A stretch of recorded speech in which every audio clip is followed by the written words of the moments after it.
আচ্ছা, যে দলটা গত বছর সবকিছু জিতলো প্রায় লিটারেলি, মানে ইন্ডিয়ান সুপার লিগ ডাবল, মানে league shield plus ISL champion হলো এবং একটা দুর্ধর্ষ পারফরমেন্স করলো, প্রায় একই দল, শুধু দুটো খেলোয়াড়কে ছেড়ে দেওয়া হয়েছে, ইম্পর্টেন্ট খেলোয়াড় বলছে, আরো কয়েকজন গেছে, যার মধ্যে একটা গ্রেগ স্টুয়ার্ট আর একটা হচ্ছে আশিক কুরুনিয়ান। তাদের আলোচনা বা কথায় আসবো, কিন্তু তারপরে যেটা দেখা যাচ্ছে এই মরশুমে একদম শুরু থেকেই কোথাও যেন মোহনবাগান সুপার জায়ান্ট দলটা তার, সবাই বলছেন, বিশেষজ্ঞরা, কাগজে লেখালেখি হচ্ছে, প্রাক্তন ফুটবলাররা বলছেন, ফুটবল অ্যানালিস্টরা বলছেন, কিন্তু একটা যে দলটা ছন্দে নেই, কি হচ্ছে, গোল আসছে না, দলটা যেন কোথাও খেই হারিয়ে ফেলছে, কোচের সমস্যা হচ্ছে, দল প্রথম 11 স্টার্টিং 11 ঠিক মতো বাঁচতে পারছেন না।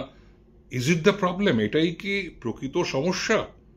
সম্ভবত নয়। আমি একটু অন্য একটা দিকে আলোকপাত করি, যে এই জায়গাটায় যেটা দেখা যাচ্ছে যে মোহনবাগান দলটা এখনো অবধি এটা কিন্তু ভীষণ আনফিট একটা দল, মানে দলটা অ্যাবসলিউটলি যে প্রি সিজন ট্রেনিং হওয়ার, that is the basic problem, যেটা কিন্তু হয়নি। ফুটবল টিম নয়, ক্রিকেট টিমে, টেনিসে ইন্ডিভিজুয়াল খেলোয়াড়রা এবং যে কোনো টিম গেমে বা ইন্ডিভিজুয়াল গেমে ফিটনেস অ্যান্ড স্ট্রেংথ কোচ কিন্তু থাকে সমস্ত ক্ষেত্রে। আমি একটু স্পোর্টস সায়েন্স নিয়ে কথা বলছি, মানে যেহেতু আমি একজন নিজে স্বীকৃত ফিফা এক্সপার্ট, তো এই কথাটা বলছি যেটা আমাদের ফিফা ম্যানুয়ালে সবসময় শেখানো হয়, আমরা পরীক্ষা দেওয়ার সময় বা তারপরও পরবর্তী পর্যায়ে আপগ্রেডেড হয়েছি, যে একটা টিমকে ফিটনেস বা একটা টিমকে তৈরি করতে গেলে তাকে বিভিন্ন পর্যায়ের জায়গায় পরীক্ষা নিরীক্ষার মধ্যে আসতে হয়, যার মধ্যে mainly it's a variety of assessment, যেখানে এন্ডিওরেন্সটা বাড়াতে হয়, দ্যাট ইজ ইম্পর্টেন্ট, স্পিড বাড়াতে হয়, অ্যাজিলিটি এবং স্ট্রেংথ, এই ট্রেনিংগুলো একসঙ্গে করতে হয়, এবং যার জন্য কিছু কমন টেস্ট আছে। আমি খুব বিরাট হাই ফান্ডার কিছু বলবো না, যেটা সাধারণ মানুষের বুঝতে আপনাদের অসুবিধা হয়, কিন্তু এগুলো জেনে রাখুন যে এখন রেফারিদেরও এটা হচ্ছে, আন্তর্জাতিক পর্যায়ে বা ফিফা রেফারিদের বা ন্যাশনাল রেফারিদের, যে ইয়ো ইন্টারমিটেন্ট রিকভারি টেস্ট, সেটা অ্যারোবিক ফিটনেসের জন্য দেখানো হয় বা করা হয়, বিভিন্ন রকম স্প্রিন্ট টেস্ট করা হয়, 10 metre, 20 metre, 30 metre for linear speed, তারপর অ্যাজিলিটি ড্রিল করা হয়, লাইক 505 টেস্ট বলা হয়, বা শাটল রান, এগুলো গতি পরিবর্তন করে বা এগুলো করে দেখা হয়, এবং আদার কিছু কিছু মানে টেস্ট রয়েছে যেগুলো পাওয়ার, যেমন জাম্প টেস্ট, ফ্লেক্সিবিলিটি, একজনের কতটা তার ফ্লেক্সিবল, সিট এবং রিচ টেস্ট করা হয়, রিপিটেড স্প্রিন্ট অ্যাবিলিটি, এবং আসলে মেইন জিনিসটা হচ্ছে যে অ্যারোবিক এবং অ্যানারোবিক যে পরীক্ষাগুলো এবং স্পিড টেস্টগুলো, এইগুলো কিন্তু দলকে করে দেখে নিতে হয় যে whether the team is ready or not। Main জিনিসটা হচ্ছে কোথায়, যেটা আমরা মাপি আর কি, আমরা বলি VO2 ম্যাক্স, অর্থাৎ আমি যখন এক্সারসাইজ করছি তখন কতটা অক্সিজেন ক্যারি করার ক্ষমতা আমার, আমি কেমন যেতে পারছি, এবং শাটল রান করা হয়, ধরো 2বার 20 মিটার শাটল করা হয় এবং উইথ ইনক্রিজিং স্পিড, এগুলো কিছু কিছু দেখা হয়, কখনো কখনো কাউন্টার মুভমেন্ট জাম্প করা হয়, স্কোয়াড জাম্প করে দেখে নিতে হয়, এবং টি টেস্ট আছে, এলানিয়া অ্যাজিলিটি টেস্ট বলে একটা পরীক্ষা আছে, সেগুলো করা হয়। এগুলো যারা ট্রেন্ড ফিজিক্যাল থেরাপিস্ট শুধু নন, সেটা দিয়ে কিন্তু হবে না। বলেন আমার দলে ফিজিওথেরাপিস্ট আছে, কিছু লাভ নেই মশাই, তাতে লাভ হবে না, আপনাকে ফিটনেস অ্যান্ড এন্ডিওরেন্স ট্রেনিংটার দরকার। এবং কেন এই কথাটা বলছি, দেখে মনে হচ্ছে শুরু থেকে এই মরশুমে কোথাও যেন মোহনবাগান পথ বা গতি হারিয়েছে। সমর্থকদের দুঃখ তো অন্য কারণে, এবং সেটা কোয়াইট রিজনেবল, সঙ্গত। একমাত্র গ্রেগ স্টুয়ার্টকে অনেকে বলছেন যে মিস করছে, গেম মেকার বা প্লে মেকার বা নাম্বার 10-এর রোলটায় কেউ নেই সেটা, এবং আশিক কুরুনিয়ানকে ছেড়ে দেওয়া হয়েছে, যদিও সে গত মরশুমে একেবারেই সেভাবে পারফর্ম করতে পারেনি, কিন্তু ব্যাঙ্গালোর এফসিতে গিয়ে হি শোয়িং যে না, আমি আবার ফিরে আসতে পারি। কিন্তু গ্রেগ স্টুয়ার্টও দারুণ পারফরমেন্স করেছেন, এরকম বলবো না। গত মরশুমে মোহনবাগানের হয়ে 25টা ম্যাচে মাত্র 3টে গোল, 6টা অ্যাসিস্ট ছিল, প্রায় 1341 মিনিট খেলেছে, কিন্তু যে কোয়ালিটি নিয়ে এসছে, এবং ইন্ডিয়ান সুপার লিগে কয়েকটা ইম্পর্টেন্ট ম্যাচে খেলেনি, প্লে অফসে ছিল, 2টো প্লে অফ ম্যাচ খেলেছে, 110 minute, but again he could bring in that quality, যে জন্য লিঙ্ক আপ প্লেতে কোথাও জ্যামি ম্যাকলারেন এবং উইং থেকে আসা যে মুভমেন্টগুলো, সেগুলোকে পুরোটা সংঘবদ্ধ করা, এই কাজটা কিন্তু দারুণ দারুণ ভালো করতে পারতেন, because he had the quality.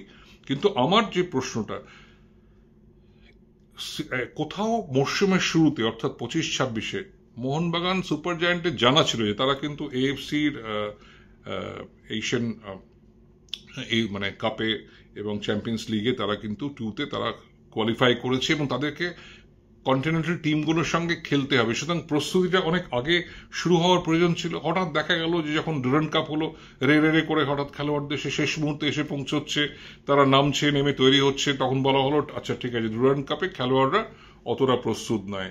এবং তারপরে তোমার এসে গেল অনেকটা সময় তার মধ্যে পেরিয়ে গেল, আইএফএ শিল্ড এলো, সেখানটাতেও দেখা গেল যে না খুব দারুণ একটা সংঘবদ্ধ দল, খুব ফিট দল এরকম কিন্তু মনে হচ্ছে না। এবং তারপরে সুপার কাপ যেখানে 3টে ম্যাচে মাত্র 2টো গোল এসছে। আমি জাস্ট কয়েকটা স্ট্যাটস আমি ওয়ার্কআউট করছিলাম, মানে একমাত্র 700 মিনিটের বেশি এখনো অব্দি মোহনবাগান এই সিজনে এখনো অব্দি 11টা ম্যাচ খেলেছে, 23টা গোল করেছে, তার মধ্যে 13টা এসছে ওই ডুরান্ড কাপে, যেখানে 5-1 তারা ডায়মন্ড হারবার এফসি কে হারিয়েছিল, 4-0 বিএসএফ কে, আর 3-1 মোহামেডান স্পোর্টিং কে। তাছাড়া আইএফএ শিল্ডে 8টা গোল এসছে মোট টোটাল, আর সুপার কাপে মাত্র 2টো, অর্থাৎ 23টা গোল। আমি দেখে নিতে চাইছি, এবং এর মধ্যে এই যে 11টা গেম হয়েছে বা ম্যাচ হয়েছে, একমাত্র টম অলড্রেড আর অ্যালবার্টো রদ্রিগেজ তারা 700+ মিনিটস খেলেছে, অর্থাৎ টম অলড্রেড 712 মিনিট আর অ্যালবার্টো রদ্রিগেজ 705 মিনিট। সবচেয়ে কম ডিমি পেট্রাটস, এখনো অব্দি মাত্র তার ম্যাচ খেলা হয়েছে 5টা এবং 229 মিনিট। সুপার কাপে 2টো ম্যাচ 104 মিনিট, ACL 2-তে তাকে নামতেই হয়নি। ডুরান্ড কাপে 1টা ম্যাচ 20 মিনিট শেষ মুহূর্তে এসেছিল, এবং আইএফএ শিল্ডে ঠিক আছে 2টো ম্যাচে 1টা গোল ছিল আর 1টা পেনাল্টি গোল, এবং 105 মিনিট। তো আমার এইখানটায় প্রশ্ন, সেই জায়গাটায় কোথায় সেই পারফরমেন্স, কোথায় সেই ফিটনেস? জেসন কামিন্স মাত্র 420 মিনিট খেলেছেন, এবং তার ঠিক আছে সুপার কাপে 3টে ম্যাচ খেলেছেন 86 মিনিট, ACL 2-তে 1টা ম্যাচ ফুল পুরোটাই খেলেছিলেন আহালের সঙ্গে। ডুরান্ডে 2টো ম্যাচে তাতে 1টা গোল আছে, 1টা অ্যাসিস্ট আছে, 90 মিনিট। আর আইএফএ শিল্ড 3টে ম্যাচ 1টা গোল করেছেন, 154 মিনিট তার খেলা হয়েছে।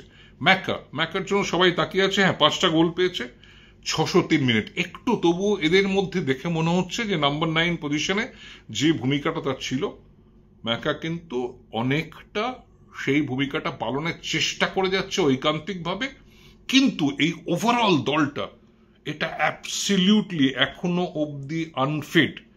এবং যেটা আনএক্সপেক্টেড, একটা মোহনবাগান সুপার জায়ান্টের মতো এরকম সুপার ডুপার সাইড, যার বিশ্ব জয় করার কথা, যার এশিয়া জয় করার কথা, সে কিন্তু খেলোয়াড়দেরকে একটা জায়গায় বলছে সবাই যে না গোল চিনতে পারছে না, ছন্দ নেই, নড়তে পারছে না। আসলে গোটা টিমের ওভারঅল যে স্ট্রেংথ, এন্ডিওরেন্স এবং স্কিলটা কোথায় আসে? আজকে 15 কিলো ওজন কমিয়ে রোহিত শর্মা কিন্তু একটা ফ্যান্টাস্টিক সেঞ্চুরি করলেন, অভিষেক নায়ারের সঙ্গে রীতিমতো খেটেছেন।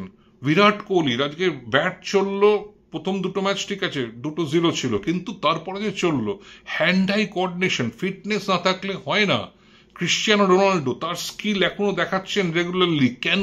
Because he is still the most fittest এবং eligible football player, top professional, জানেন কিভাবে নিজেকে মেনটেন করতে হয়। সবাই CR7 নয়, কিন্তু একটা মিনিমাম লেভেল অফ ফিটনেস এবং প্রত্যাশা এবং তার এন্ডিওরেন্স, তার স্ট্রেংথ একটা দলের থাকবে। এবং এত নামি খেলোয়াড়, আমি অনেকে পেমেন্ট নিয়ে বলে এত টাকা দিয়ে আনা হয়েছে, ঠিক আছে, যদি তার হি ডিজার্ভস ইট অবশ্যই পেতে পারে, কিন্তু give the result and perform. এবং এই জায়গাটায় কোথাও এই টোটাল সাপোর্ট স্টাফ, এই টিম, এই ফিটনেস কোচ বলে যাকে আনা হয়েছে সার্জিও গার্সিয়া তরিবো, এদের কি কাজ, কি করছে দলটাকে? এতদিনেও কি এখনো অব্দি পুরো ফিট, দারুণ টকবগে একটা দল করা গেল না? বলি না, একটা যুক্তি দেখিয়েছেন দেখলাম, যেটা খুব ছেদো বলে মনে হয়েছে আমার, যেটা আমরা গত মরশুমের শুরুর দিকে একটু হোঁচট খাচ্ছিলাম, কিন্তু পরের দিকে গিয়ে আমরা সব মেকআপ করেছি এবং সব জিতে নিয়েছি।